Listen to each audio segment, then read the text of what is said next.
We have some major news to cover today. Johnny Somali has now been formally indicted by South Korean authorities on charges of obstructing business. This charge could lead to up to 5 years in prison, a significant fine, and potential deportation. Now, let's clarify a few things here because South Korea's legal system operates a bit differently than what you might see in the US. Here's the situation. Johnny was initially detained just last week, which was part of the early investigation process. At that time, authorities took his passport and placed him under a travel ban, making it impossible for him to leave South Korea.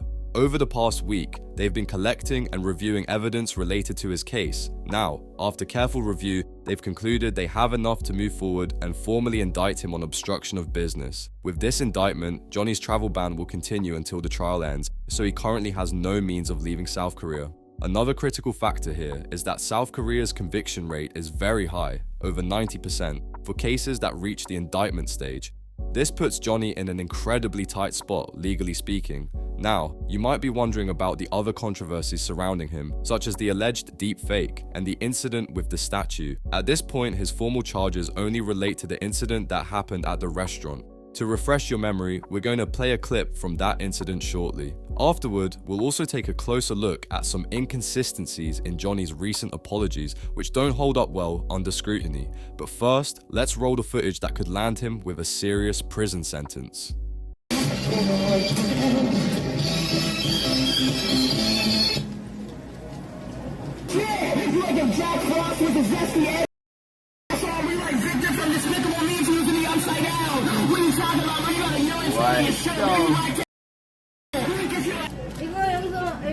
Sorry, I'm black. I'm not gonna drink nothing. 여기서 드시면 안 돼요. I don't drink. Here, no drink. 이거 No. Look here. 이거. I eat the ramen. 그리고 아줌마, I go. Okay, sure. I'm gonna eat the ramen.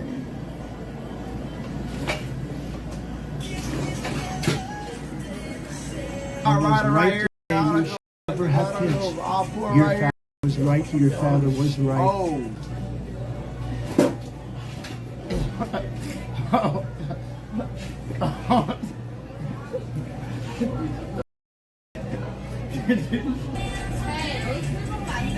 What are you talking about? 안 된다고요. 소주 안 된다고. Shut up. 폴리스? Call the police, stupid ass. 불러요, 형님. Stupid ass. I didn't even drink here. Are you dumb? I already Anonymous talking to you, said stupid ass, $5. bald ass.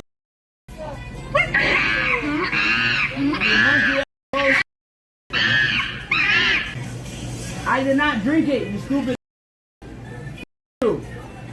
You Chinese ass. As you can see, he's blatantly disrupting business by causing a mess, throwing noodles, and blasting loud, obnoxious music. In the US, behavior like this is relatively common, and people usually just get a trespass warning, which typically puts an end to it.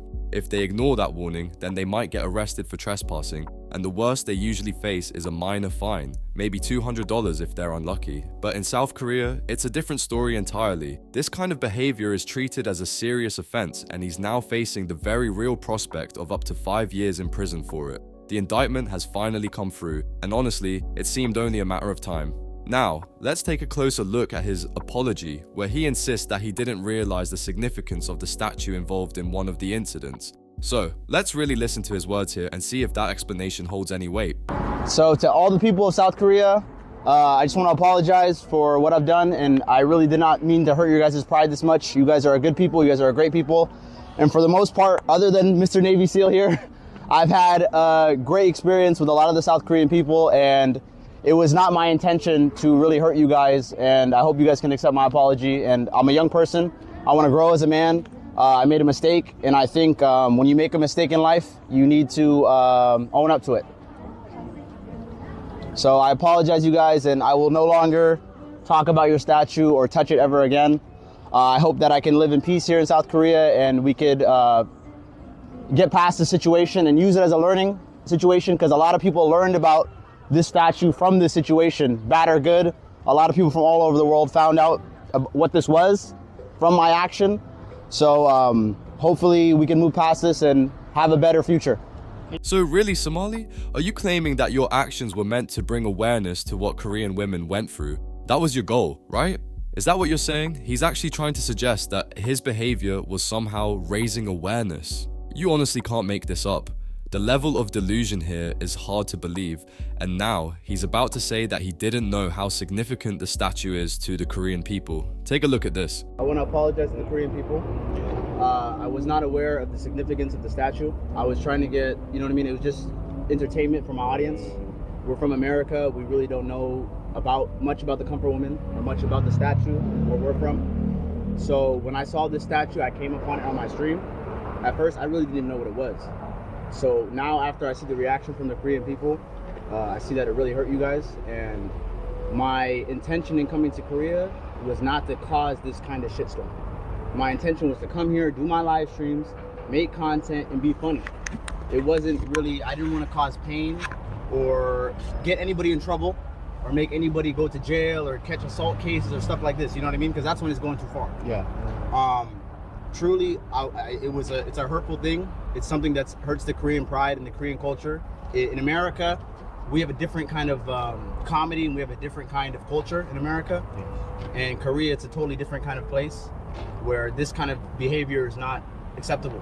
The level of nonsense he's spewing is unbelievable. First off, this behavior wouldn't be acceptable in America either. He'd just be more likely to get away with it.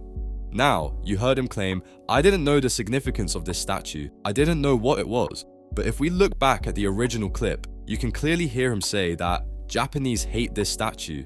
He knew exactly what it meant to Koreans. Oh my god, yo. This is what I was looking for. Japan hates this thing. Right here. Yeah, make sure to. Japan hates this thing. I stand with the Korean people. I love Korea. And everything that I did in Japan was for the Korean and the Chinese people.